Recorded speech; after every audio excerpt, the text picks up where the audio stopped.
Yes, sir. Oh, am I muted? Yes. Good to see you.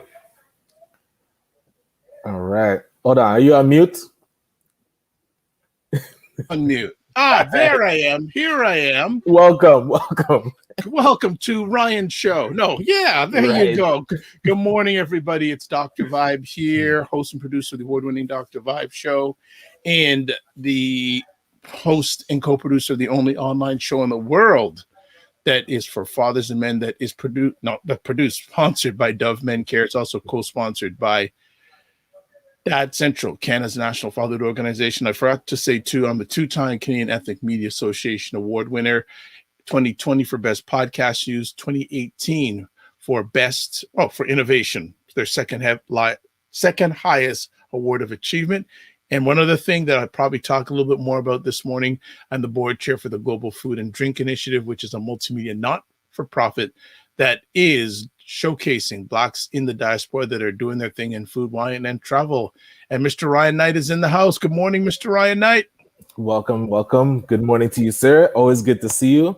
Yes, my name is Ryan Knight, one of the co-founders of the Afro-Caribbean Business Network Foundation. And also I run a social enterprise called the Detailing Knights. We do mobile waterless car cleaning. We come to your house or to your office, clean your car without using any water. And also we work with youth to teach them entrepreneurship. That's the part I enjoy the most, and looking forward to this lockdown here in Ontario being lifted so that we can hire our students for the summer. But hey, what can you do? And funny enough, the lockdown triggered the NDP to they want to do a public inquiry about it. So yesterday I was on a panel with Andrea Horvath, and I was asking... Okay, you know what? You gotta educate people about all these things. So you're just making this assumption that only people in Toronto and Ontario are watching. So you got to give a little bit. You got to give a little more detail, Night Man. So Ontario is a state, or no, province, similar to a state in the U.S. Mm-hmm. And so Doug Ford's our premier, which would be, what would that be? Like the governor of a U.S. state. And so Andrea Horvath is the opposition. So our governor is conservative, or our premier is conservative, and our opposition is New Democratic Party. So the New Democratic Party wants to do a public inquiry about the response to COVID from the Ontario government to really scrutinize to see how, well, I guess it's to get the raw data, right? Because the person that made the decisions, when they investigate themselves, typically they come back with glowing results. So you want to have that third party to say what, and again, not to say what the real data is, but to say this is what their findings are and to compare it apples to apples. So, hey, and it's curious because I was asking you now, you go on with a certain political party and they're pushing an agenda, and then you get I get calls saying like, oh, so are you NDP now? When I was on News Talk 1010, I would get calls like, oh, because you're on Jerry Agar's show, are you conservative now? I'm curious, do you ever get that kind of pushback? No, it's really interesting. First of all, I'll say I'm not left wing, I'm not right wing, I'm both wings. Right, so full plane. Yes. So I'll start off with that premise. Yes. I haven't had that. I say I've had a few politicians on my platform, but no one's ever come to me and said, oh, so you want to support, because I ask them questions. Right. They're not asking me questions. And we have to, and I think whoever is giving that to you, Ryan, they don't realize that, hey, just because you're a media person, you interview that person, or does that mean you're that? I guess you're sitting at their table. Just because you're sitting at the table doesn't mean you support them. You can come with an agenda asking them. Right. I've appeared on some of their roundtables, not as a media representative, but a member of the environment, because I don't like using the word community. That's a whole other conversation. Mm-hmm. And just because I'm at that table doesn't mean, because they send me email stuff and all that, but that doesn't mean I'm supporting them.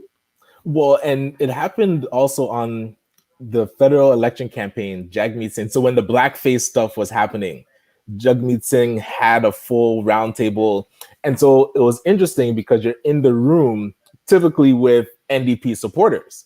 And so they assume that you're part of the clan. So now they come up and asking questions and like, oh yeah, we should touch base and there's like news reporters that are very, let's say, NDP or anti-liberal or NDP leaning. So they want to get your opinion. You're like, I'm not with y'all, but I hear what you're saying because this topic is important, but I'm not going to be like commenting and going deep down the rabbit hole to say like, like all your what's it called? Why am I spacing on that word? Like all of their specific political agenda. Like I don't subscribe to it all. So now but being in the room, that's what I don't like about party politics is that as soon as you are in the room with a party or in bed with a party, you now absorb all of their why am I losing that word? Like all of their agenda.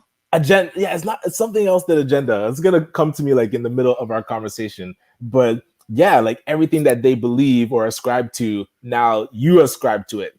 And that's what makes it difficult to run with that. I know it's not I know agenda is not a word, but their policies. Their constituents, I don't know constituents, but I know what you're talking about, that you're a supporter. So a few weeks ago, Minister Hussein, who is the federal minister of economic, social development, and children, his office reached out to me to interview him. Okay. Does that mean I'm a liberal supporter? Because I said yes. No. And then so imagine a couple. And not to say that I'm a journalist, just like you are an independent businessman. But then that's where, do you now have to bring on a conservative person just to balance it? Do you have to bring on an NDP to balance it? To say like, to be honest, I haven't done that. Like if anyone has reached out to me, it's an open platform. So like I said, I'm not right wing, I'm not left wing, I'm both wings. So if someone wants to come on and I feel it's of value to the community that I serve digitally on this platform, they're on. Like I remember a number of years ago, I had a gentleman who was a very, very right-wing American gentleman come on the platform. And just because I had him on, does that mean I'm a right-wing supporter? No. But I felt he had an opinion and he expressed it professionally, respectfully. I'm good. So I think, again, and it's funny, people like yourself and myself, we are seen as public figures. And this leads to a whole other conversation. The number of topics are rolling in my alleged mind right now that Black leadership, like are the people who this is a whole. I thought this is a whole other place. So I'm gonna just stop it right there because that could take us that's a whole other conversation. I'm thinking that what we need to have is a conversation about Black leadership. I think 100%. I think that's a whole other. I don't. Hey Chris, what's going on? As always, yes, sir. Great supporter. I think that, and from looking at it, the whole Black leadership stuff are all the things that are going on in Canada now, all these proposals, how is it helping the majority of Black Canadians? Because I always look down to see these loans, these grants, these things, how are they helping the average or Black Canadians, the average Black Canadian? How's it going to make a positive impact in their lives? And I always consider about how's it impact and also what period of time is it going to get down to that level? And the big question that brings up is, where are we being led to? So where are we allowing ourselves to be led to? That's what I'm saying. So now, because I feel like Black leadership right now isn't as transparent as it could be. And that's where you're putting a lot of trust or faith into where we're being led by these leaders. And when is that blind faith? I mean, listen, religion is a lot of faith and you're saying, okay, I'm going to follow this because this is what I believe. When you're dealing with humans, you shouldn't have to do stuff so blindly and saying like, okay, I see you, I can talk to you. Why can't you give me the information that allows me to understand more? And I feel like that's what's been missing in a lot of the leaders that have currently come up where people ask me questions about what's going on with XY organization, and I have no answers. You can't, and that's what gives uncertainty, you know? Well, it's interesting because Ryan and I, before we went live today, we we're having a conversation about a certain organization. We'll shall remain nameless. And it's funny because whenever we ask people about this organization, at least 75% of the feedback is not good. And there's always a story attached to it. Yes, it's they don't like this organization. Plus, there's a story on how they've been not positively impacted by this organization, Right. and we're just going. And the reason why I won't name the organization right now, and you will not name it, or I'll take you off air. Go on. It happens with multiple organizations. That's what I'll saying. be talking about, hey, this thing is happening, and then you hear a story, and that also happens with like blanket statements with different islands in the Caribbean. It's like if you talk about Jamaican business, and a person will tell you, "Oh, I don't deal with Jamaicans because of," and they have a story, or "I don't deal with Trinidadians because," and they have a story. I feel like everybody has a story that they use to blanket a complete community, and that's where going forward, it's like, okay, the only thing that was different before that's different now, I feel, is that we have more advocates for the community. Where before, if you go to an organization and really get shooed out the door and not get support, you really didn't have anywhere to go. But now I feel like you have a Dr. Vibe, you have an ACBN, you have different organizations that can say, you can talk to about what you're going through, and then we can go to those organizations. And I feel like we have a little bit more clout to talk to them. Like, let's say as an executive director, I can go talk to another executive director and say, hey, people are coming to your organization and not getting the support that they need. We need to like adjust that because there are now other options. And I feel like the other options is causing a lot of different business organizations to really get on their game. Just adding on to this conversation topic, one of the things that have been disappointing for me, not personally, but indirectly, is the number of people who have skills and talent that wanted to help because of their not good experiences. That, you know what, I ain't getting involved anymore. I was speaking to a young lady yesterday who last 2 years was getting very involved, and just because of the mismanagement, just the lack of professionalism, lack of processes, he said, you know what, I'm done with trying to help out the community. I've heard that so many times, and it's advocates more change. Yeah. So, and the sad thing, and I'm more and more gradually sad thing is there are a lot of talented people that could be helping Black Canada move forward. They said, you know what, I'm done.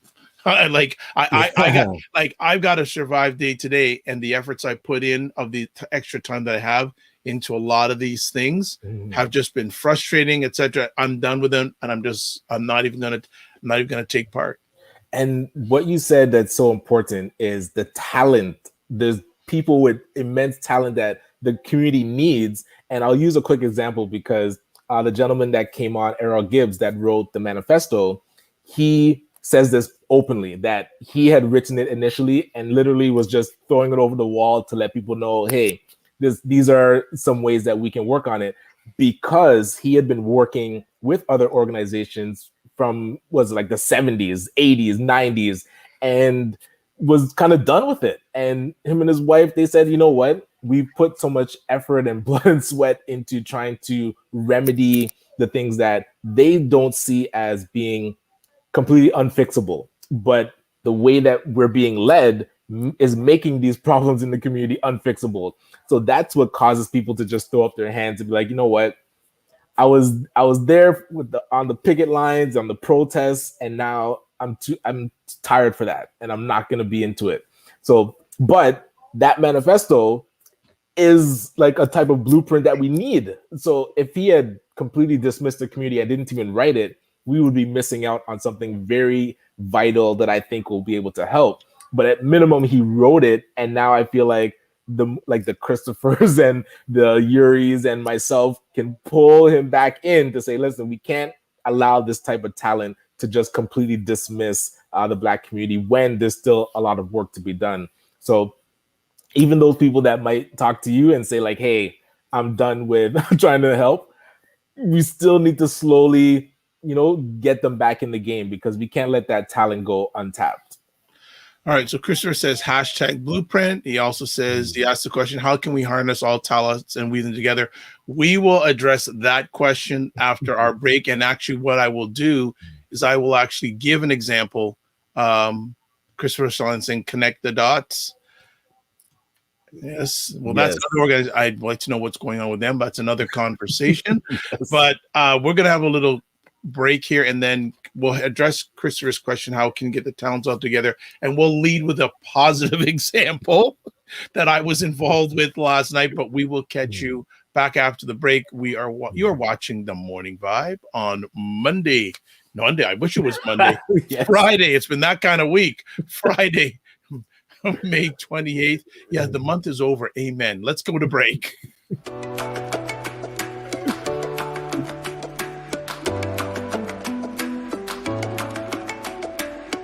Hi, my name is Ryan Oneil Knight, the founder of Detailing Knights and one of the founding members of ACBN Canada.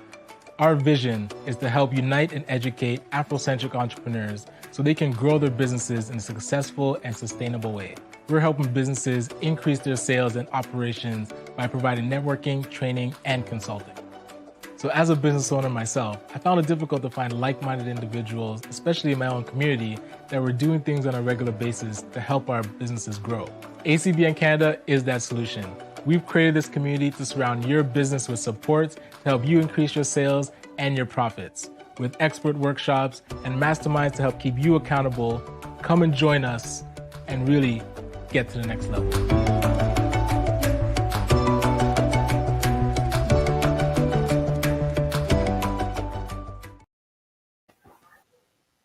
We are back. There we go. So, Morning Vibe with Dr. Vibe and Ryan. So, let's continue on our interesting conversation about community, etc. And Christopher Lawrence is saying, how can we harness all talents and weave them together? Great question, Christopher. Pardon me. So, last night I had the opportunity to produce a really amazing event. And Christopher, this will give hope for your question. Last night I had the opportunity to be part of an event called collaboration with the Global Food and Drink Initiative, which I'm the board chair of, and an organization called the Haitian Culinary Alliance.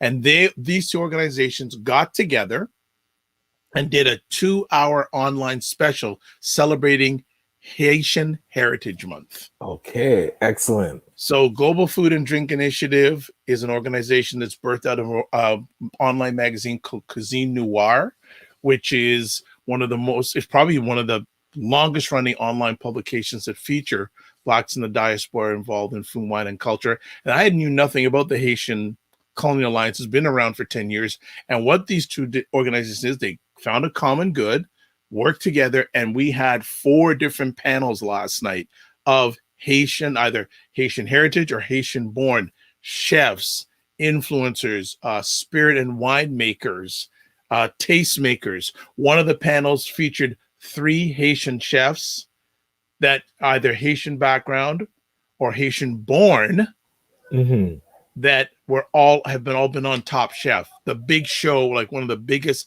culinary shows in the world. Yes. All 3 of them were on the same panel together.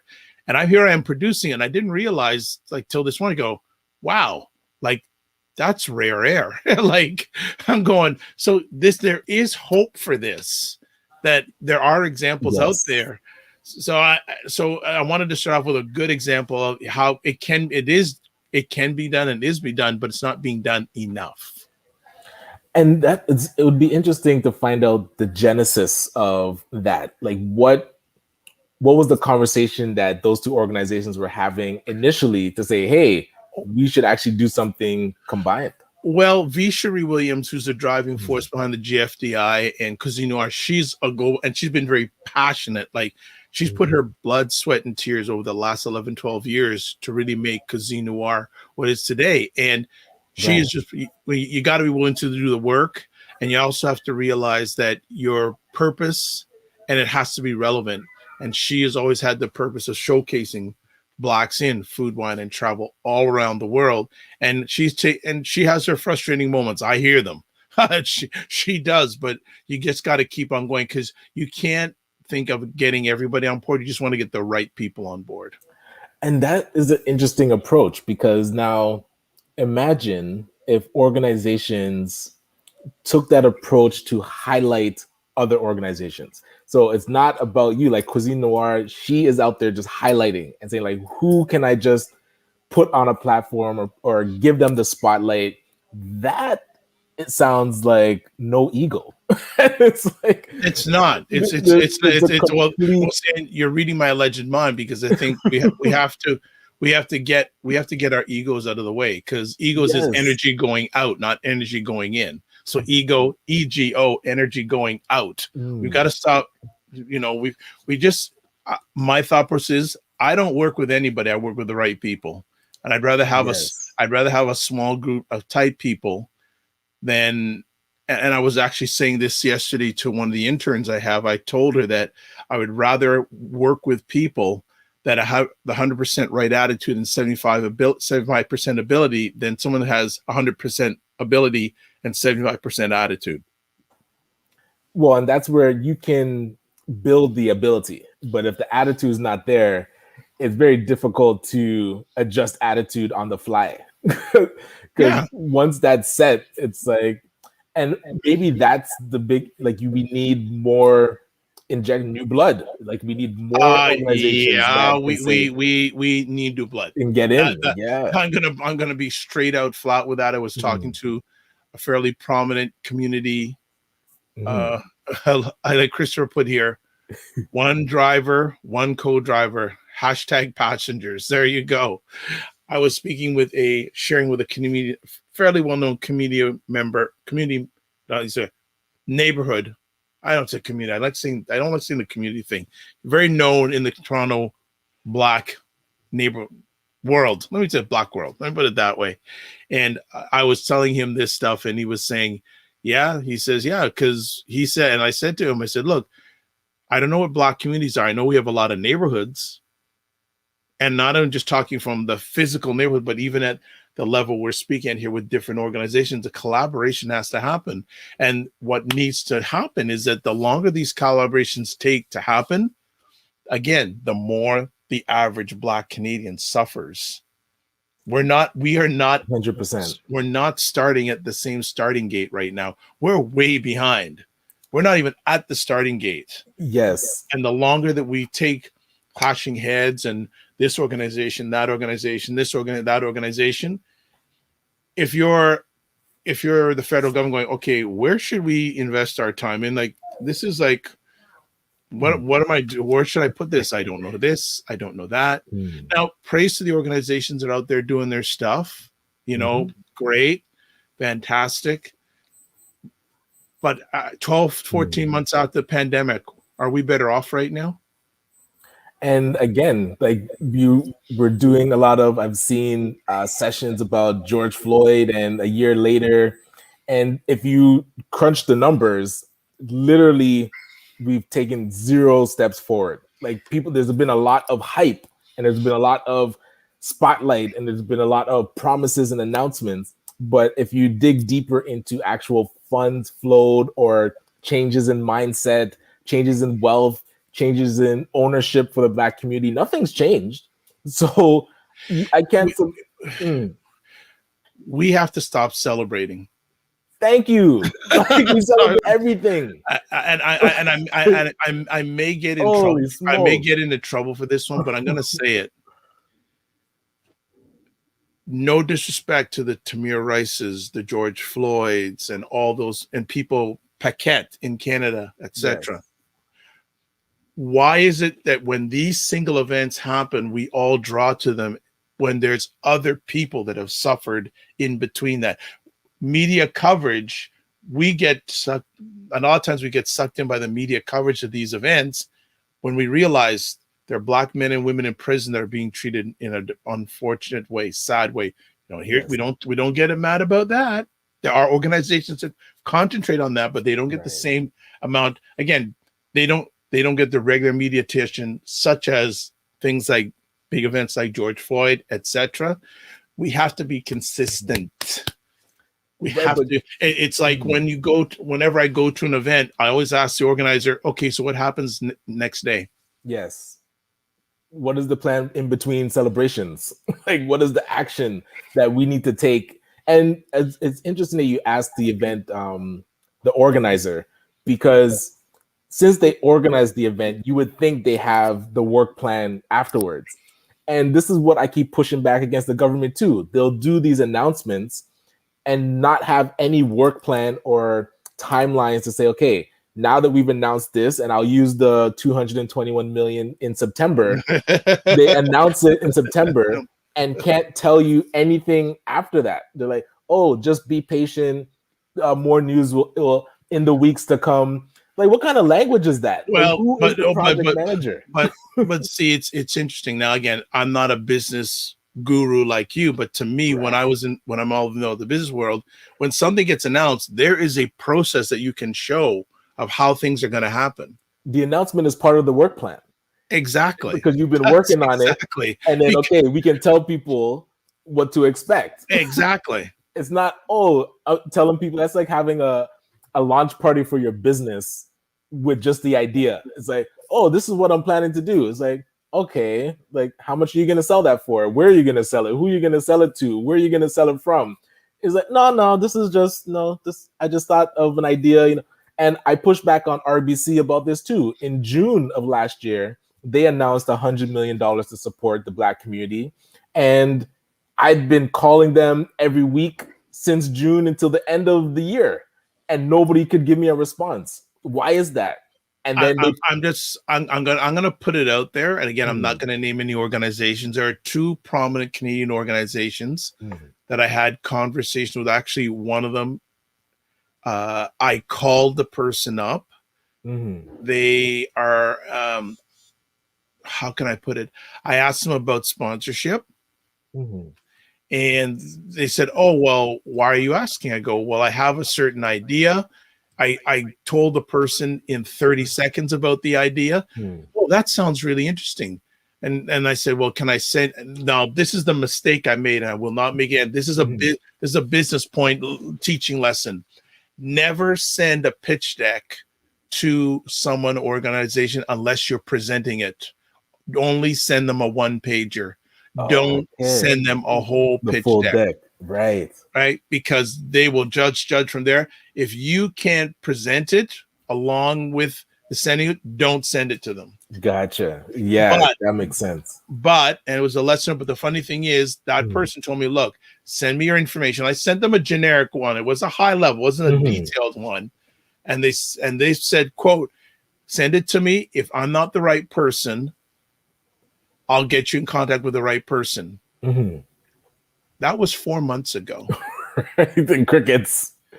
I emailed them 2-3 times, left them voicemail messages 3 times. Yes. Not even the courtesy to return my message.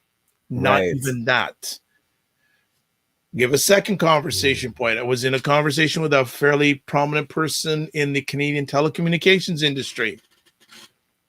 Told them about an idea that I have.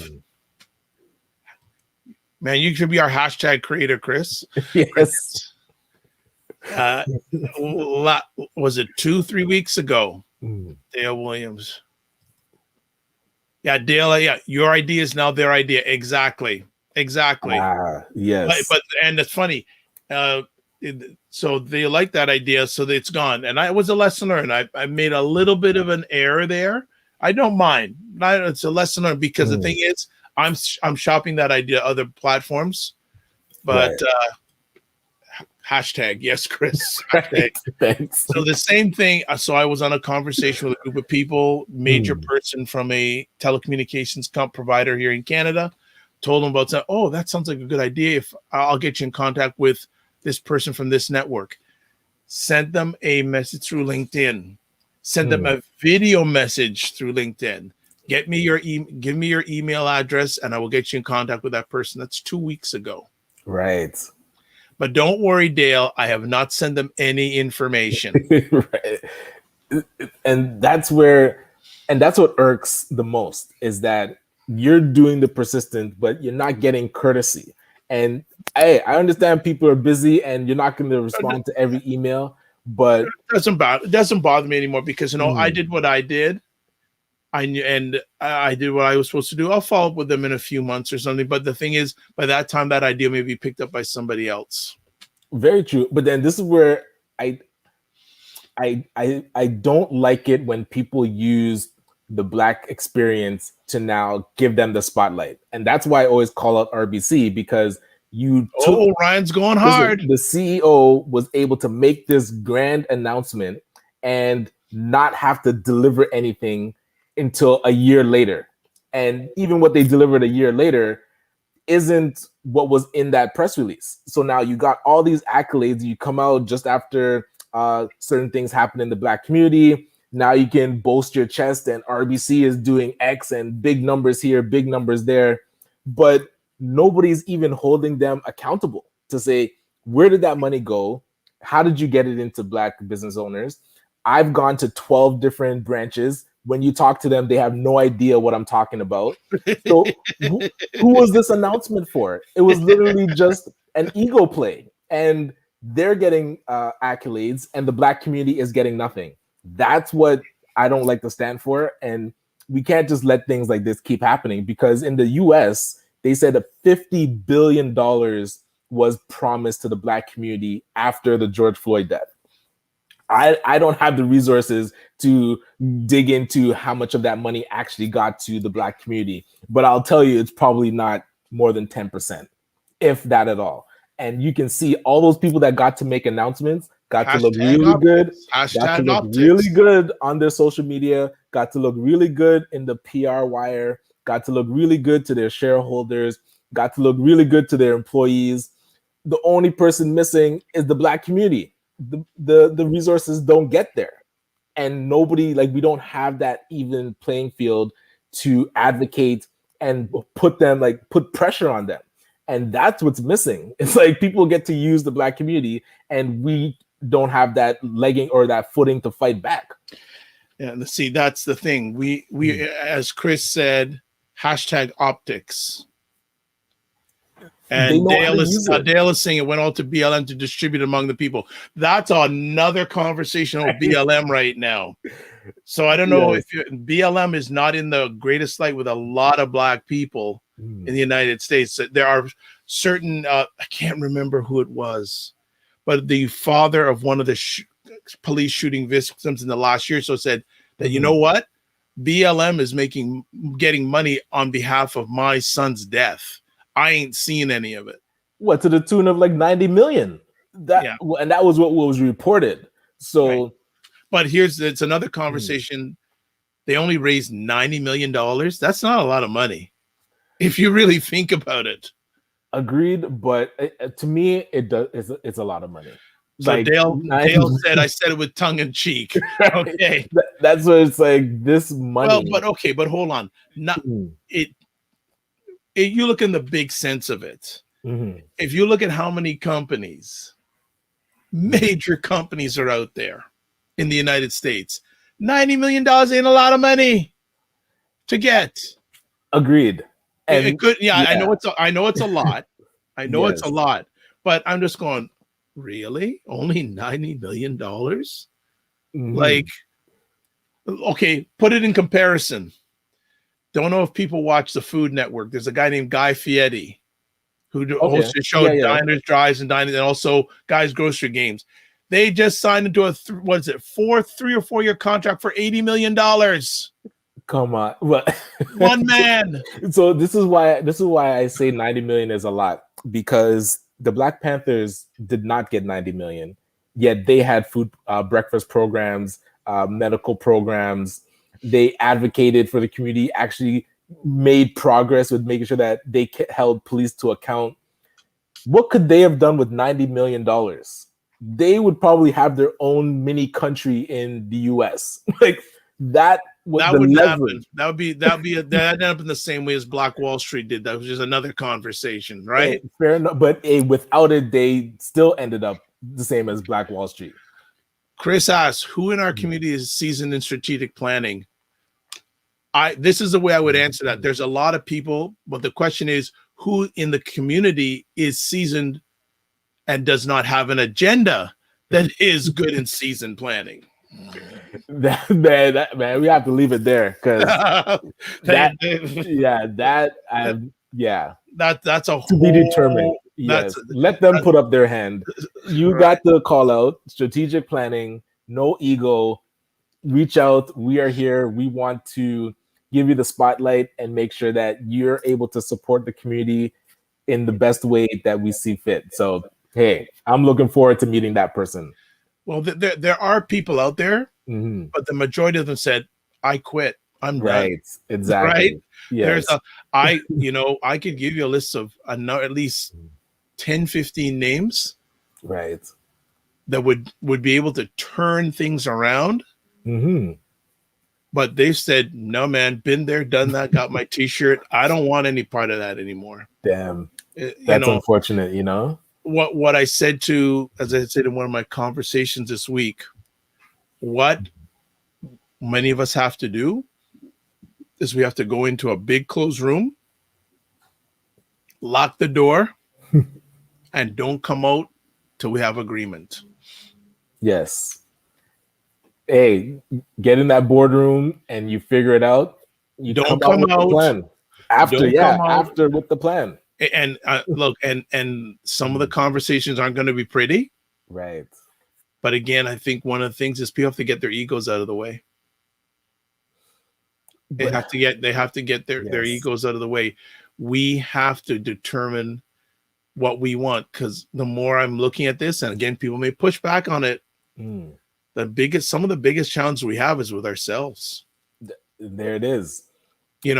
Asking government, asking business is only going to solve so much of the challenge. Yes. There's a part of the challenge that we have to look at ourselves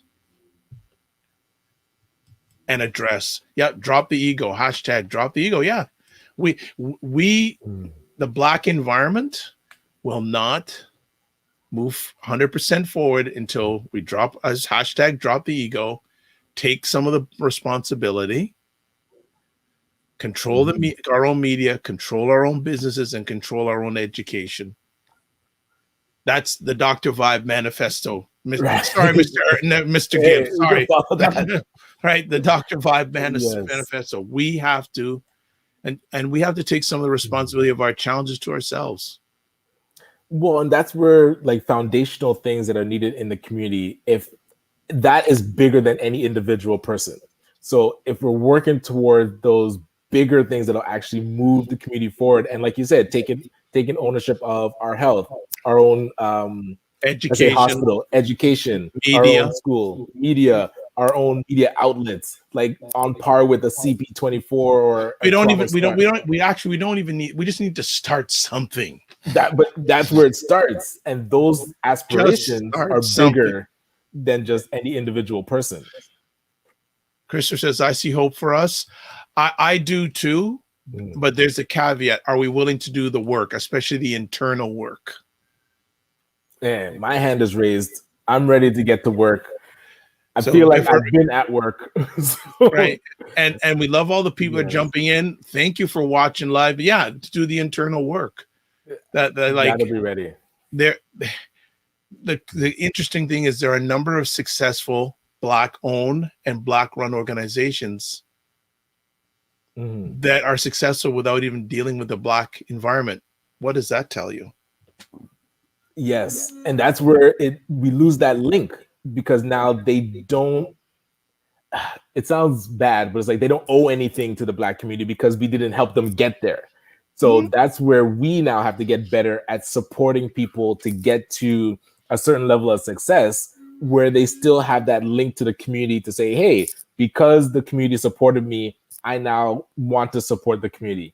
Right now, it's more like the community's begging a person that we did nothing for, expecting them because they're Black, just because they're Black. It's oh, you're part of us. You should pour more resources into the community. It's that's not how quid pro quo works. You give to be able to get. So you see people just that phrase you just dropped. It just doesn't exist in the United States. Yes, exactly. Quid pro quo. It's a universal thing. Yes. Something for nothing. It doesn't exist. Like we have to this hookup mentality. We got to get that out of the way. We got to do the work. Agreed.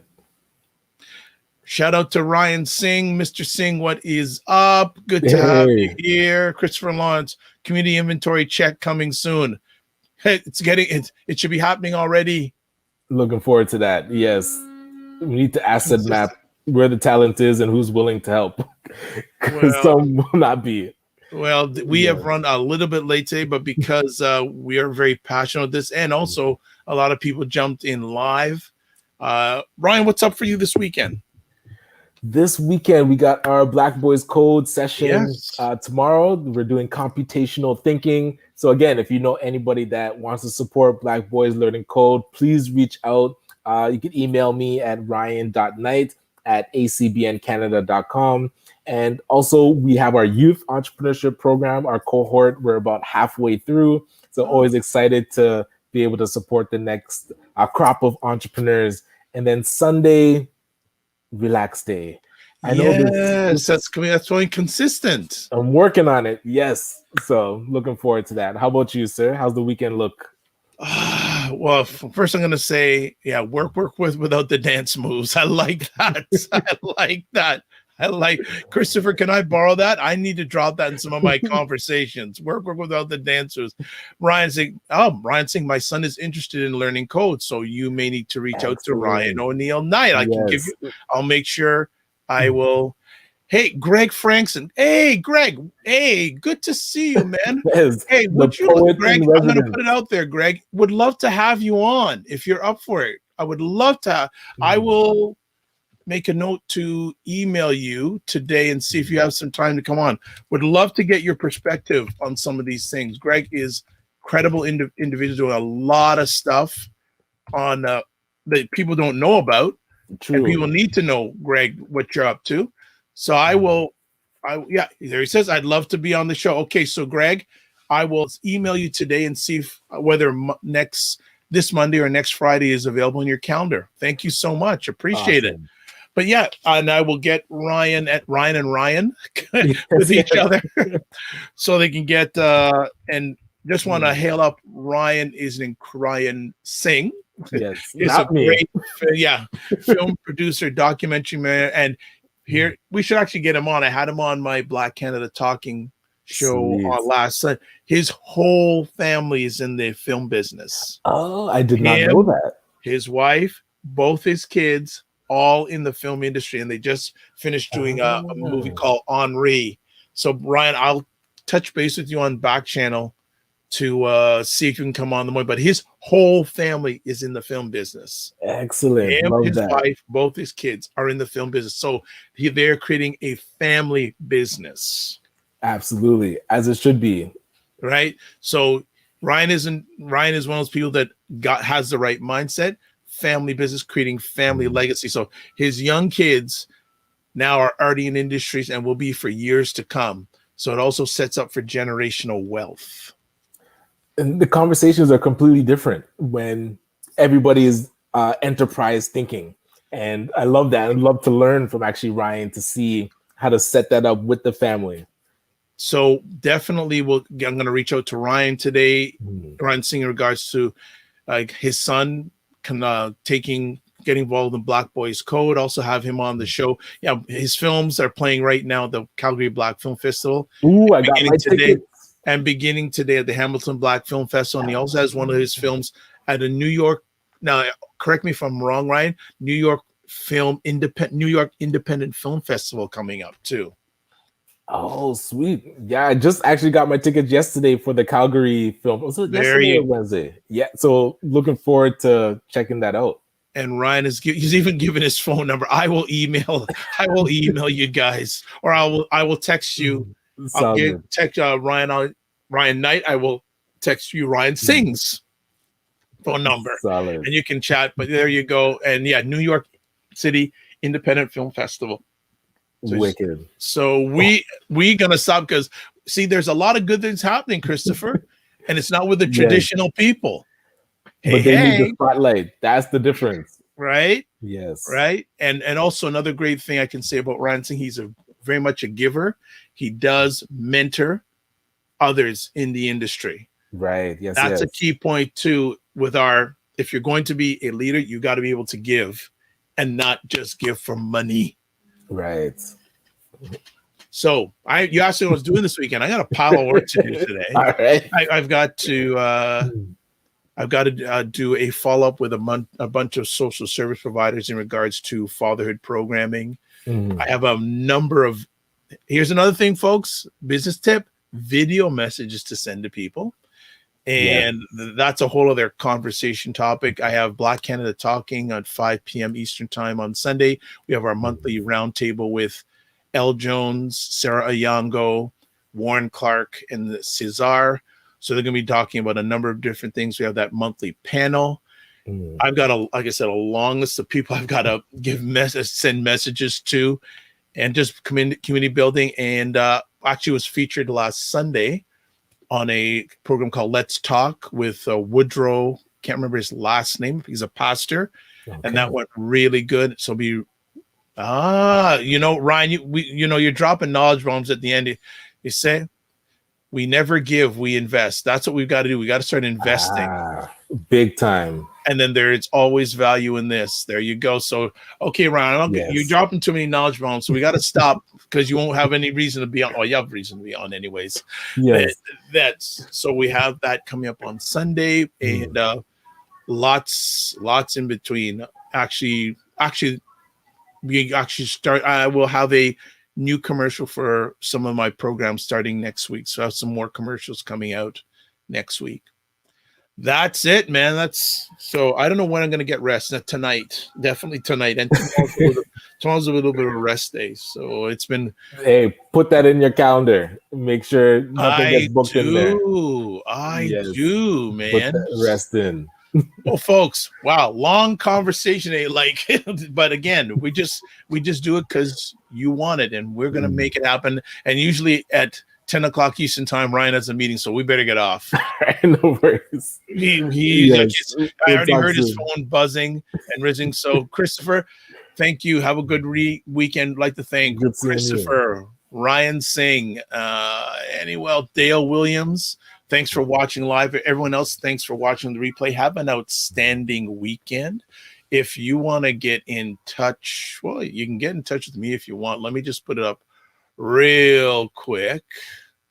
You can get a hold of me here, Dr. Vibe at the Dr. Vibe Show. And by Monday, I'll have Ryan's email address too, because he probably has he has a big fan base too. So I don't want to mess with his fan base. And we'll just do that. So we're having a lot of fun here, folks. Thanks again. Remember, live your life as a dream. If you can dream it, you can make it. Sometimes you have to get small to get stronger. Block assumptions. Aim bigger, aim better, aim higher, aim wider. Love, faith, and respect. And remember to give yourselves grace. Another great show, Ryan. Have a great weekend. But I'm sure we'll be talking in between anyways. Right? Yeah, we'll be. Sorry, I muted. Yes, 100%. All right. Looking forward to it. We out of here, folks. See ya. All right.